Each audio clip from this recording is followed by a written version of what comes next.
Hey guys, ProDragon07 here with some ProDragon quick tips. For our first tip, I'm going to show you the correct way to deal with crashers in OSRS. It can be very annoying when you're doing God Wars or maybe some sand crabs and someone decides that it's okay to start taking your kills when you were there first. If this happens, do not panic. OSRS is a friendly place with a positive community, so just wait a few seconds and then ask the crasher nicely to leave. Tell him that you've been there killing crabs for 6 hours and that you just had to go bank. In the rare cases that this doesn't work, what you want to do is log on to 2 alts, use one to make it impossible for him to get kills, and use the other to message him and pretend to be his friend. This is very important because now you'll always know what world he's on. Follow him through every world for the entire day. Keep pretending to be his friend for months, all while using other accounts to crash him whenever possible. ProDragon quick tip number 2. Guys, tip number 2 is don't sleep on your birdhouse runs. And I mean this literally.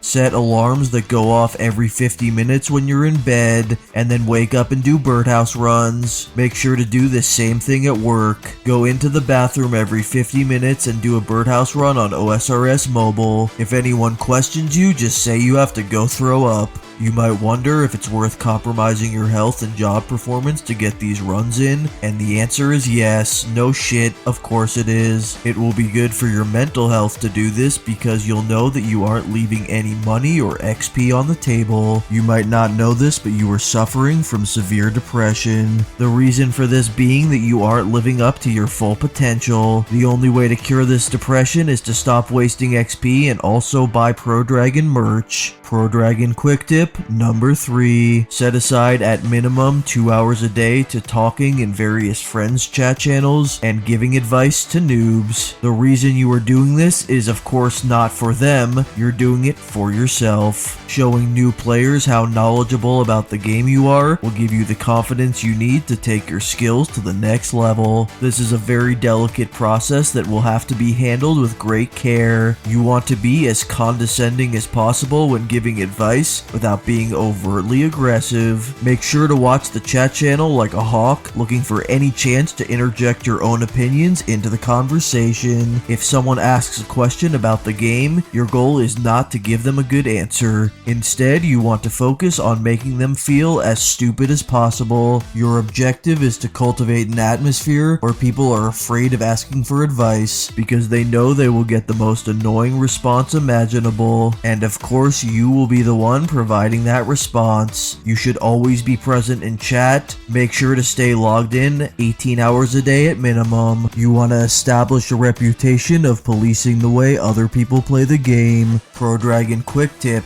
number 4. If you're about to get PK'd, simply tell the PKer that you don't want to fight because you have a lot of valuable items in your inventory that you don't want to lose. People in RuneScape are very respectful and understanding. They will surely back off if you explain the situation. In the extremely rare edge cases where the PKer doesn't listen to you and you get killed anyway, flip the script completely. Get as angry as you possibly can and demand your items back immediately. Any kind of offensive language that you can get through the chat filter is your friend here. Threaten to report them among other things and then complain about the entire incident on Reddit. This technique can actually be applied to anyone who trolls you or messes with you online, PKers included. If you show them that you are capable of getting really mad, they will surely get scared and give you your stuff back. All you have to do is get angry enough to convince them that you mean business. Quick tip number 5. Guys, last and least, I recommend you put your achievements from OSRS on your resume when applying to jobs. Many of these corporate boomer types might think video games are just a waste of time, and it's your responsibility to inform them that yes, most video games are a waste of time, but OSRS is different. Undoubtedly, if you start talking in excruciating detail to some hiring manager about how you were able to get an imbued heart on your ultimate Iron Man, they will be impressed. You just have to make sure to tell them multiple times that you built your entire account without trading other players or using the Grand Exchange. As a general rule of thumb, older employees love when younger employees come into the work workforce and educate them on how the world works now. And your OSRS account is the most important thing in the entire world. You should also put all your OSRS achievements in your Tinder profile because women love old school RuneScape. They just don't know it yet, so it's your responsibility to talk about it constantly. This is also a perfect excuse to explain to them why you're unemployed. Tell them that OSRS takes up all your time and that you treat it like a job. This will make you look responsible and they won't be able to resist. I don't need to spell out what comes next. Guys, thanks for listening to these Pro Dragon quick tips, and I'll see you in the next one.